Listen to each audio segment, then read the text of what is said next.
good, YouTube? Okay, so today's video is going to be all about how to build the perfect resume. Yay! This video is going to be a full rundown on how to build a resume. I'm literally going to walk through each part of the resume with you guys. So if you guys haven't already seen my video on how I got a job with Amazon, I talk about how my resume is one of the major things that helped me get hired with them. A lot of you guys know I went to the University of Texas and I was a business major. So one of the first things that we had to learn while we were in business school is how to build a resume. Like, you literally get graded on it. So I feel like I have some experience on resume stuff, so hopefully my tips will give you guys some good insights on how to build the perfect resume. Like I always say, if you guys have not already subscribed, make sure to subscribe down below. I have new videos coming out every Sunday all about how to build your perfect career, your perfect life, and your perfect college experience. So let's just jump right into the video. The first thing I'm going to talk about with you guys is the first core elements that a resume should have. So if you guys do not already know, a resume should be only one page. If you guys are trying to make more than one page for your resume, it's too long. This is because recruiters do not spend that long looking at your resume. If you guys did not know, on average, recruiters only spend 6 seconds looking at a resume. That's like no time at all. So make sure you guys are not making your resume too long, too lengthy. The main point of your resume is to literally communicate to a person as quickly as possible what your skills are, what your experience is, and how this is going to impact the company or the college that you guys want to come to. So make sure you guys keep in mind that your resume should be very, very, very concise, very short, simple, and to the point. So I'm going to get into more of each section and what each section should have, so it'll probably make more sense when I talk about each thing in particular. But overall for your resume, make sure that your language is very clear and concise, and make sure you guys are of course using only one font. Just make sure your resume just looks clean. You know what I'm saying? Because recruiters very easily can get thrown off by something that just looks messy, something that's not sized right. Those little details are things that people notice, and it might not be all recruiters, but there's gonna be some recruiters who notice really minor things like that. So with that, I'm gonna jump right into the specific parts of your resume, the specific areas, so you guys can know exactly what each area should have. This is gonna be a pretty detailed video, so hopefully you guys don't get too bored, but I'm gonna also try to throw in some visuals in there so you guys can see exactly what I'm talking about. Your resume is basically gonna communicate 5 or 6 major things about you to an employer or to a school. So the first thing it's going to communicate is your education experience and who you are. So this is going to be in your heading. Your heading, of course, should have your name in big letters at the very top.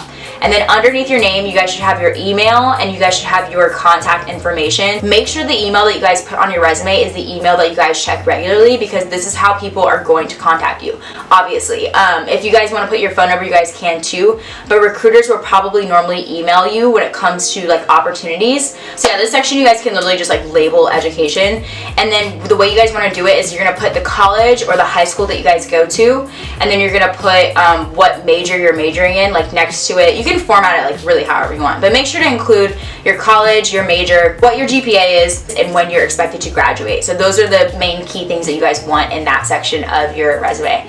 Moving on into a more important section is the experience section of your resume. So this section is probably going to be the most important section of your resume, so pay attention to this part. This section, I always tell people, your experience section of your resume can compensate for a bad GPA. And what you guys want to list in your experience section is 2 to 4 jobs that you guys have worked previously, and you guys want to order it in order of relevance. So if you guys are currently working a job right now, that's going to be at the top of your list, and it's going to go down as it gets older. So if you've worked 0 jobs, then you guys need to get something on your resume. You guys need to get an hourly job, whether that be at JCPenney or whether that be at an ice cream shop. It does not matter. It's just make sure you guys have something in there. And then underneath the job title, you guys want to include 2 to 3 bullet points explaining what you guys did at that job, what your impact was, and what it resulted in. I want to make sure that you guys understand that this is going to be the most important part of your resume. So spend time on these bullets. Do not just put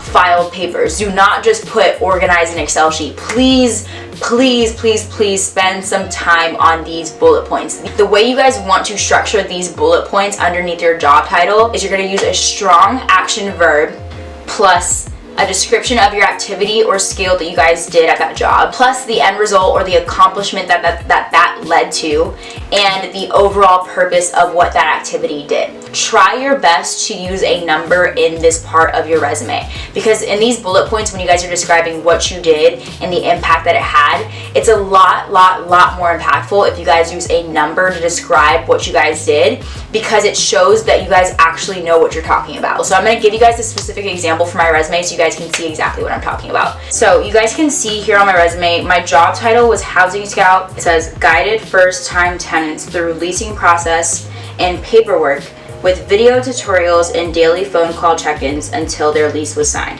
This literally walks you through my process of what I do with my clients, and it's very specific. Obviously, as you guys can see, this first bullet point does not have a number in it, and that's okay. You guys do not have to force every single bullet point in your resume to have a number, because sometimes it just comes across a little bit too forced.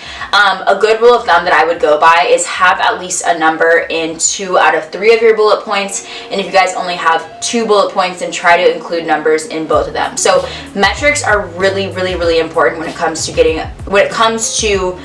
communicating exactly what kind of impact that you guys made at a company, because it's a lot more specific and it's a lot more believable than just saying I did a lot of this. So if you guys look at my second bullet point, you guys can see it says acquired 5 to 10 leads a week using my YouTube channel as a marketing tool. This is a really good example of how you guys can use metrics in your bullet point and how you guys can literally use this formula to come up with a really simple and clean sentence that describes exactly what you guys did. And it also describes my skill, which is me being able to use YouTube as a marketing tool. So if you guys are having trouble coming up with these bullet points, you want to really think about what message you're trying to get across in your resume and what specific skills you guys want to showcase, and structure that using that formula that I gave you guys. And this is where it becomes really important to start tailoring your resume to specific job applications or specific college applications, because your job roles are going to look different everywhere you guys work. So you guys want to make sure that your bullet points and your resume just overall is very much tailored to where you guys are applying to. Another thing that I know that a lot of you guys may be worried about is if you guys are younger and you guys don't have too much experience and you guys are scared when you guys start applying to internships and corporate jobs that you guys don't have enough experience to put on your resume. Do not be afraid to put hourly jobs on your resume. I had my job at JCPenney on my resume for quite some time, because I, in high school, worked at JCPenney for like 2 or 3 years. So as long as you guys can effectively communicate what skills you guys attained when you guys were at that job, you will be fine. So yeah, so that's my tips on bullet points for experience. Moving on to the next section is going to be specific projects. So I've seen a lot of people have this on their resume a lot recently. I actually never had a project section on my resume because it's becoming more popular now, but it wasn't as popular before. And there's a lot of projects that you could include. So whether that be academic or whether that be like personal or extracurricular projects that you guys have done and made an achievement on, I would definitely encourage you guys to include this section in your resume, because employers want to see that you guys are working on things outside of your role in school and outside of your role at work. So they want to see that you guys are working on things on your own and that you're independent, entrepreneurial. It's just becoming really important to a lot of companies to see. So include that on your resume, because it's going to make you look really good.